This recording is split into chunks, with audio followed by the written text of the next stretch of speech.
Michel Boyan, bonjour. Bonjour. Bienvenue au Buzz Média Orange Le Figaro. Alors, vous êtes le président du Conseil supérieur de l'audiovisuel, ce qu'on appelle le gendarme de l'audiovisuel, mais aussi auteur à titre personnel du rapport sur l'avenir de la TNT que vous avez dévoilé lundi. Alors, ce rapport a suscité beaucoup de remous, c'est le moins qu'on puisse dire. On va essayer de répondre aux critiques. La première, c'est que vous enterrez les chaînes bonus. Vous réfugiez derrière Bruxelles, qui devrait dire d'ici à la fin du mois de septembre si c'est possible ou pas possible. Et derrière aussi une espèce de norme technique. Pourquoi est-ce que vous enterrez les chaînes bonus ? J'enterre pas les chaînes bonus. Je dis, si la commission de Bruxelles décide dans les prochaines semaines que les chaînes bonus sont compatibles avec le droit européen, on applique la loi française et les canaux bonus ne sont pas enterrés. Si en revanche la Commission européenne nous dit ces canaux sont contraires au droit européen, alors on oublie, il vaut mieux changer tout de suite la loi plutôt que de traîner dans un processus d'instabilité et qui se terminera par des condamnations de l'État à verser des indemnités, et ça je n'en veux pas. D'accord, et alors vous prenez l'instauration d'une nouvelle norme technique, on ne va pas rentrer dans les détails, mais grosso modo, du coup les Français ont peur de devoir racheter un nouveau téléviseur pour recevoir d'éventuelles nouvelles chaînes, ce qui serait quand même un comble. Bon, ce serait un comble, et bien évidemment, la proposition que je fais n'a pas ses conséquences, mais elle est utilisée par certains qui ne sont pas d'accord avec ma proposition pour répandre la grande peur dans les campagnes et dans les villes. La situation est très simple. Ouais. Deux cas. Premier cas, vous recevez la télévision par le satellite ou par un réseau câblé qui est lui-même rattaché à la TNT ou par la DSL ou la fibre optique. Vous n'avez rien à faire, la nouvelle norme est sans influence sur la manière de recevoir la télévision. C'est combien de personnes ? C'est pratiquement un Français sur deux. C'est très exactement 45%, donc un foyer français sur deux. En revanche, les autres doivent racheter un téléviseur. Alors, deuxième cas de figure, pas du tout. Vous tombez dans la même erreur que certains essayent de répandre. Si vous regardez la télé par l'antenne râteau ou par une antenne intérieure, deux cas. Premier cas, vous êtes très content de la TNT telle qu'elle est aujourd'hui, avec ses 18 chaînes gratuites, ses chaînes payantes, ses télés locales. Vous ne changez rien. Vous n'avez rien à faire, rien à acheter. Deuxième cas, vous voulez, en plus de l'offre actuelle de la TNT, bénéficier de 8 chaînes nouvelles en haute définition. À ce moment-là, vous allez acheter, mais pas tout de suite, dans 12, 15, 18 mois, un adaptateur dont le prix sera modique et qui vous permettra de recevoir en plus 8 chaînes supplémentaires. Alors, ce qu'on vous reproche surtout, c'est de vouloir geler le paysage audiovisuel pour au moins 18 mois, 2 ans, dans sa configuration actuelle. Alors, les nouveaux entrants, hein, surtout BFM TV et Énergie 12, disent, voilà, c'est encore une prime aux anciens TF1 et M6 qui sont là, qui veulent que rien ne change.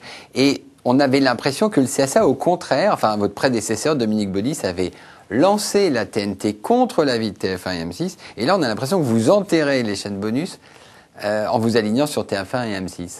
Alors, pas du tout. D'abord, on ne peut pas me faire ce procès-là. Parce que si la TNT existe en France aujourd'hui, c'est parce qu'en 2002, j'ai fait un rapport que m'avait demandé le gouvernement et où j'ai répondu à la question qui m'était posée, il faut lancer la TNT. Donc je ne peux pas être soupçonné de vouloir être aussi là. Pourquoi est-ce que vous n'êtes pas aussi dynamique aujourd'hui ? C'est pas une question dynamique, c'est une question un peu technique certes, de ressources en fréquence. La TNT, elle a besoin de se développer. Comment se fait son développement ? De deux façons.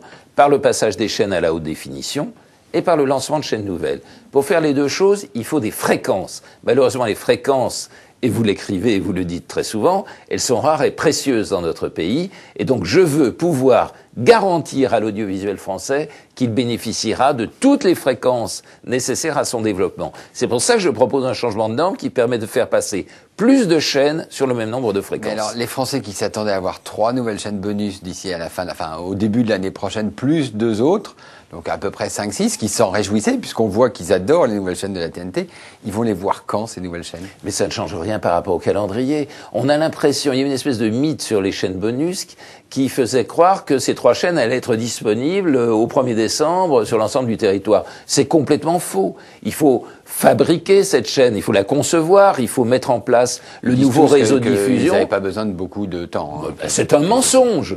C'est un mensonge. Il faut compléter les réseaux de diffusion terrestre. Il faut faire ce que l'on appelle, pardon du mot, réaménager Les fréquences, c'est-à-dire faire changer des fréquences qui sont aujourd'hui utilisées, tout ça, c'était un travail de 12 à 15 mois. 12 à 15 mois. Ça nous ramenait de manière effective à fin 2012, début 2013. Donc là aussi, c'est un mensonge. Alors, on s'aperçoit, parce que juste avant la présentation de votre rapport, Canal+ a racheté Direct 8 et Direct Art, 2 chaînes de la TNT. On a l'impression que Canal, sachant qu'il n'allait pas gagner avec votre rapport, a décidé de vous devancer et d'imposer son point de vue au CSA. Qu'est-ce que vous en pensez? Alors les intentions, ça faut les demander, moi j'en sais rien. Ce qu'il y a, c'est que cette opération, elle est donc annoncée, mais maintenant elle va passer au crible de 2 institutions. La première, c'est l'autorité de la concurrence, qui doit être obligatoirement saisie, et la seconde, c'est le Conseil supérieur de l'audiovisuel. Nous allons en particulier vérifier que cette opération ne trouble pas, ne bouleverse pas le paysage audiovisuel, notamment au regard du droit de la concurrence et au regard des questions d'achat de droits. Si nous avons le sentiment, CSA, autorité de la concurrence, qu'il y a des problèmes, eh bien nous poserons des conditions, des réserves, des restrictions. Ne vous attendez pas à ce que nous signions « OK les enfants, allez-y » en bas à droite du document que vous envoyez. En première analyse, c'est ça. Vous dites attention, ça pose beaucoup de problèmes. Ça pose beaucoup de problèmes parce que quelqu'un qui peut acheter pour un même film, français ou américain, peu importe, ou pour une même fiction, française ou américaine, à la fois les droits pour la diffusion cryptée et les droits pour la diffusion en clair, il dispose d'un avantage compétitif énorme par rapport à ses camarades. Il risque d'évincer les petites chaînes, c'est ça? Il peut écrémer ou siphonner selon le mot que vous préférez. Voilà, il y avait d'autres soucis, dont le passage de la chaîne LCI, chaîne d'information payante aujourd'hui de TF1, en gratuit. Là, vous allez rendre votre décision quand? Dans les prochaines semaines, nous avons reçu le dossier. Et qu'est-ce que vous allez dire? Oui ou non? J'en sais rien, parce que nous sommes d'abord 9 à statuer. Je ne suis pas tout seul. Et deuxièmement, parce qu'il y a des procédures tout à fait normales d'instruction des dossiers. Donc on va recevoir et écouter toutes les personnes qui ont un mot à dire sur le sujet. Donc ça prend quelques semaines et je ne peux absolument pas préjuger de la décision qui sera prise. Donc vous dites, c'est quand? C'est en début novembre ou je ne peux pas vous le dire, je dis dans quelques semaines. D'accord. Je peux pas être plus précis, pardon. Une dernière question. Non, on ne traînera pas non plus, ça ne sera pas au mois de février 2012. On a parlé du rapport Boyon. Est-ce que l'ensemble des membres du CSA endossent ce rapport?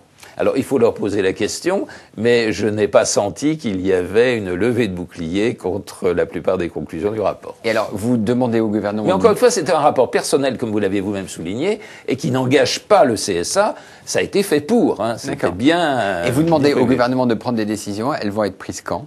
Alors, je souhaite qu'elles soient prises le plus rapidement possible, parce que nous sommes dans une situation d'incertitude maintenant depuis le mois de mars. C'est au mois de mars que le premier, j'ai dit, il faut absolument profiter de l'année 2011 pour qu'on réfléchisse à l'avenir de la TNT, d'où la mission qui m'a ensuite été confiée. Maintenant, ça... Je ne dirais pas que ça n'a que trop duré, mais en fait, il faut dans les toutes prochaines semaines, le gouvernement décide. Michel Boyon, merci, et nous nous retrouvons demain avec un nouvel invité. Merci. Merci beaucoup.